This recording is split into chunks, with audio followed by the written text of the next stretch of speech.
Social media کے غلط استعمال کی عادت اس حد تک بڑھ گئی ہے کہ اب اس کو استعمال کیے بغیر رات کو نیند نہیں آتی. وہ کہہ رہے ہیں کہ عادت اتنی زیادہ بڑھ گئی ہے کہ اب جب تک رات کو بھی کافی 1 گھنٹے 1.5-2 گھنٹے تک یہ چیزیں نہ دیکھیں تو نیند نہیں آتی.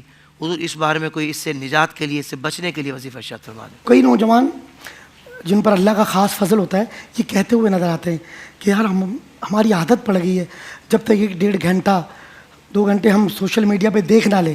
بعض اوقات فضولیات بھی، لغویات بھی، یا ایک عادت بنی ہوئی ہے سوشل میڈیا کا غلط استعمال، ہمیں نیند ہی نہیں آتی. یعنی ہمیں ایک مرض ہو گیا ہے. جیسے کہ نشے کی عادت بھی ہوتی ہے نا. ہر اہل ایمان کو اپنی آنکھوں کے زنا کے بچنے کے لیے سوشل میڈیا کا غلط استعمال، یعنی فحشا ویڈیوز، گانے، فضولیات، لغویات یا لوگوں کی برائی سننا، دیکھنا، اس کو شیئر کرنا، اور معاذ اللہ جیسے صدقہ جاریہ ہوتا ہے ایسے گناہ جاریہ بھی ہوتا ہے. آپ نے اگر نیکی کو پروموٹ کیا، جیسے IDS کے پروگرام میں ماشاءاللہ ایک نعمت ہے بلا مبالغہ ہر اہل ایمان کے لیے، اس کو جتنا شیئر کریں گے ہم دنیا سے چلے جائیں، آپ ہم کوئی بھی، لیکن جو شیئر کرے گا نا وہ اپنا اکاؤنٹ کھول گئے آخرت کے لیے، مرنے کے بعد بھی ان کا ثواب ہے. حج کے پروگرام ہوں، ماہ رمضان کے پروگرام ہوں، ربیع الاول ہوں، اولیاء کرام کے ہوں، اہل بیت کے ہوں، فقہ کے مسائل ہوں، آپ کا تو اب کوئی سمجھ لیں کوئی چھوڑا ہی نہیں نا. نعت خان ہو، قرہ ہو، یعنی ہر شعبہ ہر اہل ایمان کے لیے الحمدللہ IDS موجود ہے. اب اسی طرح خدا نخواستہ جس کو برائی شیئر کرنے کی عادت ہے، خدا نخواستہ ایک دیکھنا الگ ہے، وہ تو گناہ ہے، لیکن اگر اس نے شیئر کر دیا وہ تو مر گیا بیچارہ. اب جب تک وہ شیئر ہوتی رہے گی گناہ جاریہ اس کے اوپر. تو یہ سب سے بڑا، یہ ایک سب سے بڑی گرفت ہے. تو سوشل میڈیا کے غلط استعمال سے بچنے کے لیے حافظ صاحب ویسے سب سے پہلے تو بندے کو اپنے گناہ پر نادم ہونا چاہیے کہ آدمی شرمندہ ہو کہ میں اللہ کے حضور توبہ کروں، یا اللہ میں بے بس ہوں، میں تو بچ نہیں سکتا، تو کرم فرما دے، میری عادت چھٹ جائے. 2 رکعت صلاۃ توبہ ہی پڑھ لیں سحری کے وقت یا رات کو اٹھ کے.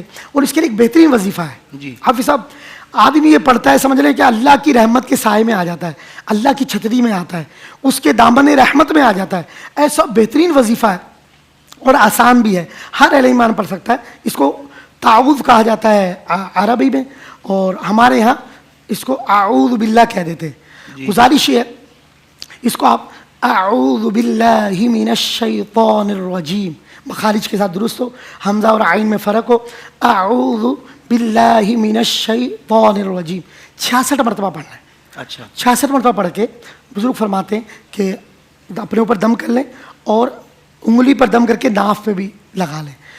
تو اس کی برکتیں یہ کہ حافظ الحمدللہ سوشل میڈیا کا غلط استعمال ہم نے یہ بتایا ہے. جو نوجوان لڑکے لڑکی یا سوال کرتے ہیں، الحمدللہ جب انہوں نے اس کو شروع کیا اس عمل کو تو ان کی یہ گندی عادات چھٹ گئی. وہ کہتے ہیں اب ہم موبائل فون یعنی ایک ضرورت کے لیے استعمال کرتے ہیں، تو جو یہ چاہتے ہیں کہ ہمیں توبہ نصیب ہو، ہمارا ماہ رمضان آنے والی زندگی بھی اچھی گزرے، سوشل میڈیا میں جو نشے کی عادت پڑ گئی ہے، یوٹیوب فیس بک کو مس یوز کرنا، آنکھوں کا زنا کرنا، فحش مناظر دیکھنا، انشاءاللہ جب وہ یہ کلمات 66 پر پڑھیں گے تعوذ کو، انشاءاللہ اللہ کی پناہ میں آ جائیں گے، اللہ کے فضل و کرم میں آ جائیں گے، اور انشاءاللہ اس وظیفے سے اللہ تبارک و تعالیٰ آپ کی نسلوں کی بھی حفاظت فرمائے. آمین اللہم آمین اللہم آمین. اس طرح کے اور بھی روحانی وظائف حاصل کرنے کے لیے ابھی ہمارا YouTube چینل IDS روحانی علاج وزٹ کیجئے، سبسکرائب کیجئے اور نوٹیفیکیشن بیل آئیکن کو پریس کیجئے.